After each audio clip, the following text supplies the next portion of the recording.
Halo guys, selamat pagi.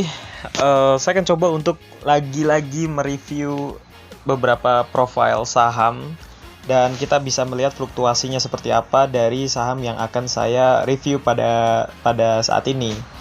Nah, saat ini saya akan coba untuk mereview salah satu saham yang bergerak di sektor properti, mall, dan sektor real estate ya. Nah, ini saham nih sekarang menurut saya lagi jatuh-jatuhnya atau lagi murah-murahnya. Ini menurut saya ya. Saham ini adalah saham yang dimiliki oleh grup Lipo, LPKR. Nah, langsung aja kita coba untuk melihat saham dari LPKR ya.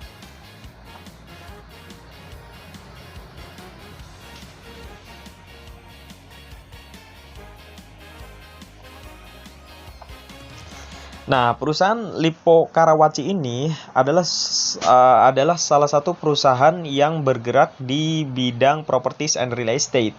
Nah, seperti yang kita ketahui bahwa sektor properti ini adalah sektor yang paling terdampak dari adanya pandemi COVID ini.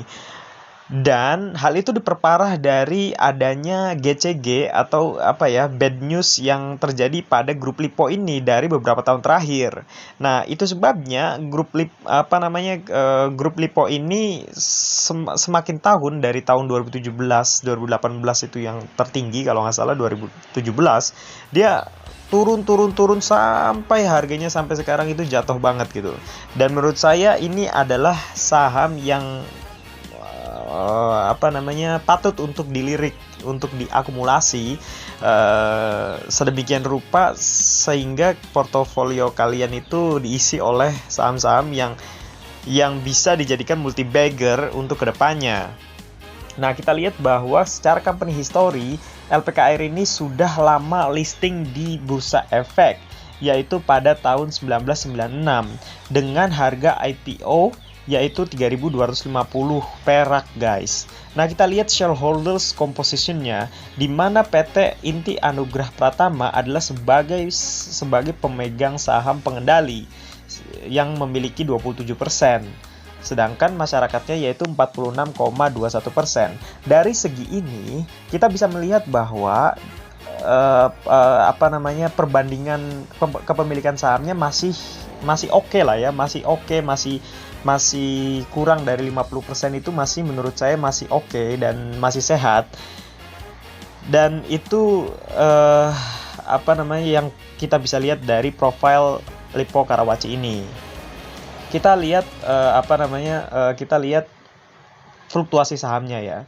Nah, pada penutupan hari Jumat kemarin, di mana Lipo Karawaci ini ditutup melemah ya, tapi walaupun nggak banyak 0,62%, kita lihat dalam satu minggu dia harganya masih stabil di harga 159.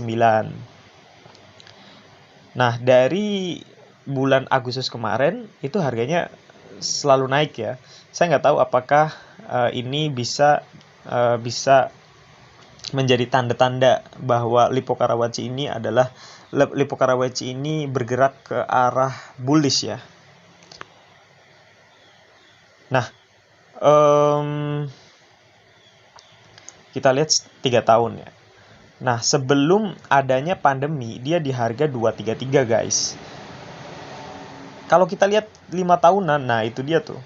Dari tahun 2017 dia dari harga 546 perak sampai turun ke harga 119 pada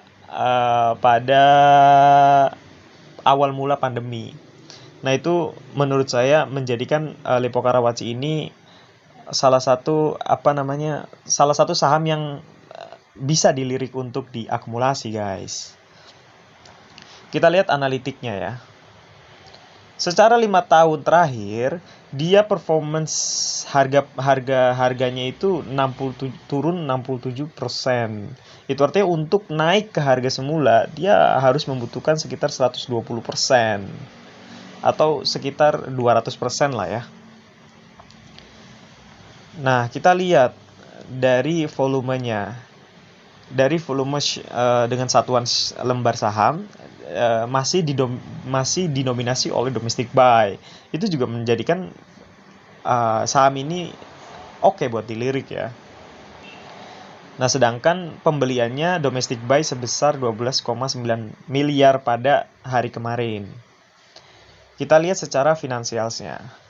Ya, secara finansial saham ini oke banget buat di akumulasi ya, karena memang untuk sektor properti dan real estate, dengan perbandingan antara ekuitas dengan hutangnya dengan liabilitiesnya itu oke banget kalau kita lihat di LPKR ini.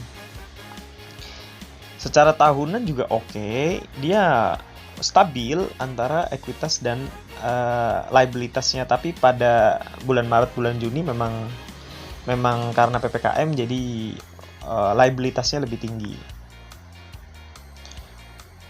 Nah, ini juga dari newsnya John Riyadi bilang kalau Lipo akan fokus ke bisnis kesehatan dan properti melalui LPKR.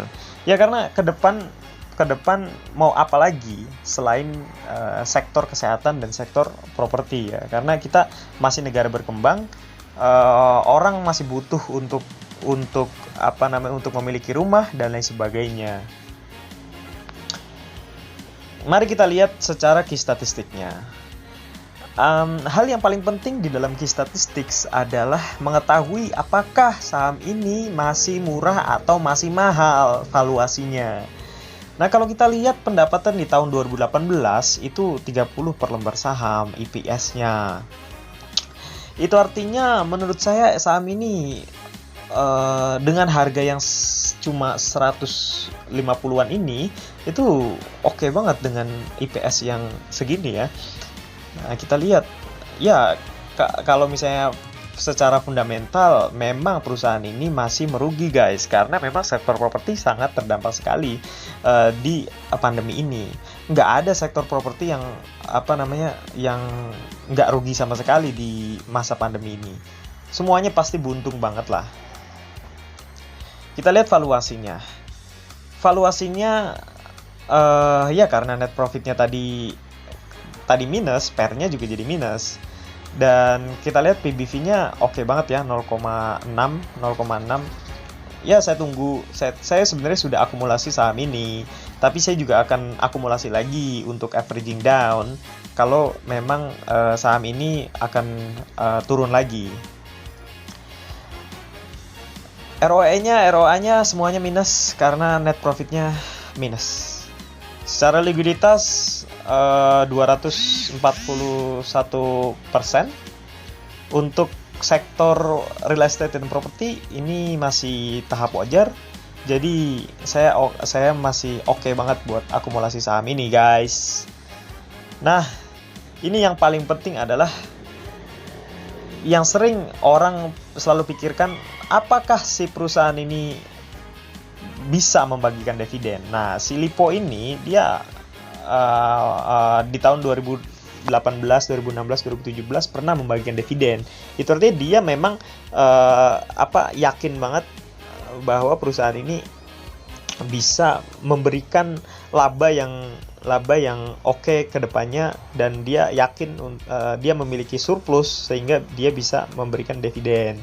Walaupun pada saat-saat ini ya bisa diwajarkan bahwa ada pandemi.